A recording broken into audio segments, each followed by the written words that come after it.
Here with Miami hockey assistant coach Zach Cisek. The Redhawks back in action next week at Denver, and we'll take some questions. Zach, first of all, Happy New Year. Happy New Year. Thank you. It's been a long break, and we kind of talked a lot about it with some of the other staff before the break started. But now that we're coming to a close on it, what's that been like? How has really the longest break they probably have it mid-season that you've had in a long time? This is definitely the longest one I've been a part of. I think it could have been a good thing just based on a couple of the results that we've gotten lately. So I think it was good for some guys to reset. However, it was probably too long. We look towards next year where we've got a Thanksgiving tournament. We've got the GLI at Christmas, so I think we're more excited for that timing, I would say. But I think for our guys, they've come back really refreshed. I think so far when we've been on the ice, they've executed really well, and I think it gave our staff some time to really dive into how we're doing things too. So I think that's been really beneficial. You mentioned the word reset, and that's exactly what I was thinking. And you had so many close ones there towards the end of the first half. And what does that reset allow for the player's psyche, for their confidence to be able to kind of have that longer break? Yeah, I think it's a couple of those games. Those tight games, I think the Friday North Dakota game, those are hard games to come back from, but they're necessary. So I think our guys being able to go through that is a really important lesson. As a staff, it's a really important lesson. Again, I think these guys they're probably going to take more out of it than they realize. You kind of mentioned the guys coming back fresh. So what has that done to get guys healthy, get guys fresh? It's definitely helped with a couple injuries. Fortunately, we don't have anything too major. Obviously, every team is dealing with a little bit right now. But I think the freshness just comes with, again, just a different energy to practice. A big part of it is some of these guys haven't seen mom and dad or family in a long time, and I think obviously we all know how important that is to be able to reset. So I definitely think the guys have come back really refreshed, and I think hopefully we've put them in an environment here where we've tried to have some team building activities. And again, we've taken ownership as a staff and how we do things in the first half and how we want to address things in the second half, if we want to tweak anything, if we want to double down on some things. So overall, I think it was a needed break, but our guys were, I can tell you that they were texting all of us, they were ready to get back pretty quick. And so far, I think that they've followed up on that just based by the work ethic and execution that they've had so far.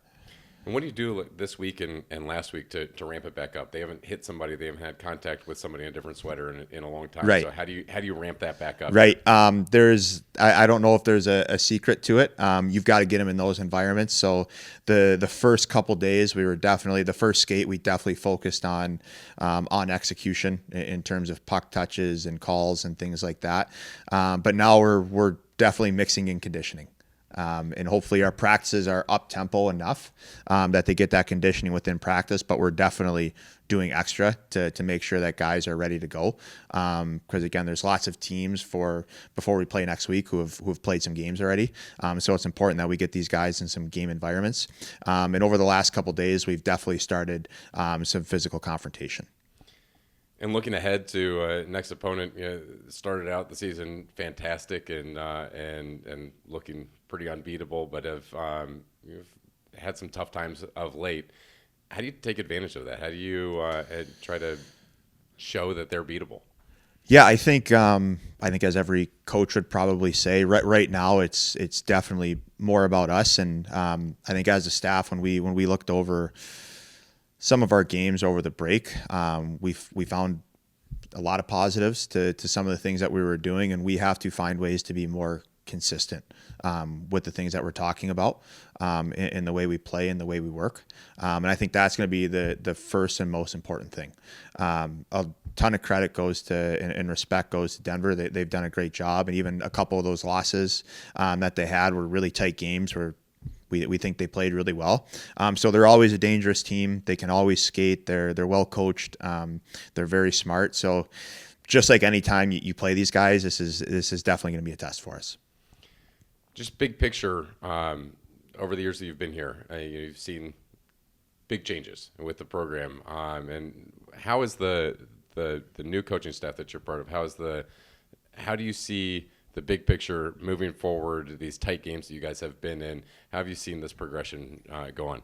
Yeah, I think there's probably a lot to that question so far. It doesn't feel like a new staff anymore, right? Like we're into it now, and we're gelling really well, and we think the guys have responded to the coaching style, the playing style. There's just lots that happens when there's change. So we think that our players have done a really good job responding to the message that we have.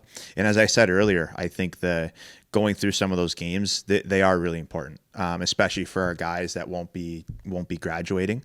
They'll remember a couple of things, just how hard it's so hard to win.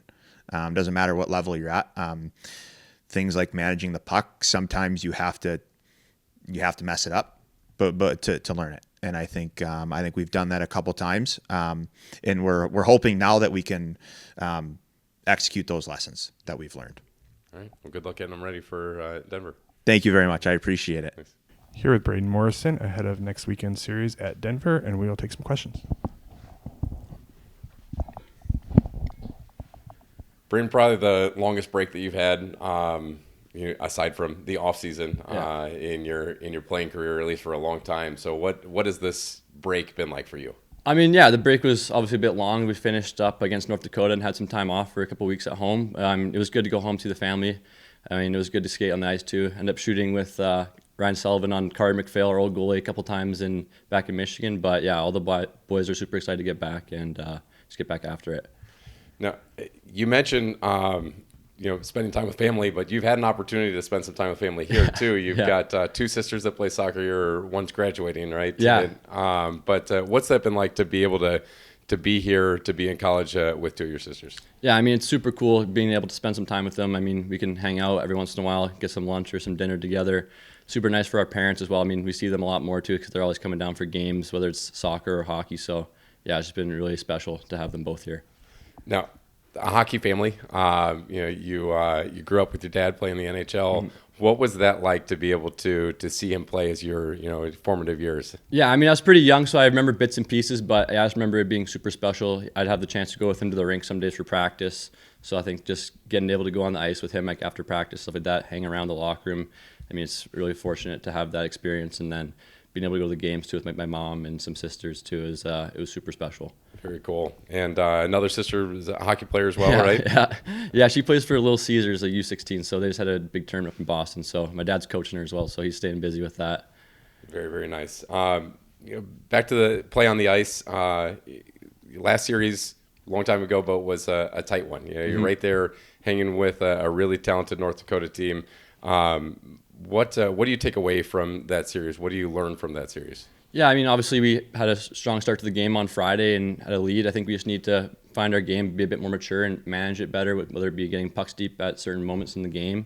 But I think it's a big stepping stone for us to move forward into the second half of the season, knowing that we can compete at that top level and win those games and have leads. Never gets any easier in the NCHC. Tough team every weekend. So you've got next game coming up against Denver, or next series coming up against Denver. What can you take from some of those close games that you've had recently, and how do you apply that and try to take it to Denver? Yeah, I think the biggest thing for us when we've had success in the first half of the year is when our bench is super positive and guys are super into the game, picking each other up. If a guy blocks a shot, he comes back to the bench to give him some taps. But I think just sticking with our game plan and our systems will lead to some success. Not last Friday, but the last Friday you played, picked up an assist, a beautiful feed from behind the net to Ray Vitallins. How were you able to make that play happen? It seemed like you were buzzing around the net that whole sort of series, that whole shift. So how were you able to create on that play? Yeah, I think I saw the puck go behind that, and I honestly tried to do a little wraparound at first, and then just ended up hit him in the slot. So I think just trying to attack the net as much as possible will lead to good things. So glad to end up on the stick, and he could bury that. You've been under Coach Noreen. He talks about being selective on shots, and sometimes the shot totals are a little bit lower, but still creating chances. You mentioned crashing the net. Good things happen there. So how do you kind of balance that, crashing the net, throwing pucks on net, with being selective? Yeah, I mean, we have, like, you want to hold on to the pucks and make plays and make sure we're not forcing any pucks. But I think if you realize you have a step on a guy, I mean, we've been told to take the puck to the net, because obviously when we go there, good things happen. We can score some goals. So I think just realizing if you have a step on a guy, take that thing to the back post and try and jam it in. Back to the break for a little bit. You mentioned being able to shoot with Sullivan and shoot on McPhail. What did you do also to sort of stay in shape, to stay game ready during that break? Yeah, so Keith Parker, our strength coach, sent us like a program home, and then my dad actually got an assault bike, so he's been pretty into that. So doing a little conditioning on that with him, so that's always a fun time on the assault bike. I guess it's not very fun. Usually leads to almost wanting to throw up, but yeah, doing a little bit of that kept me in shape for sure. Absolutely, that'll do it. Well, thank you very much, and good luck getting ready for Denver. Thank you, I appreciate it.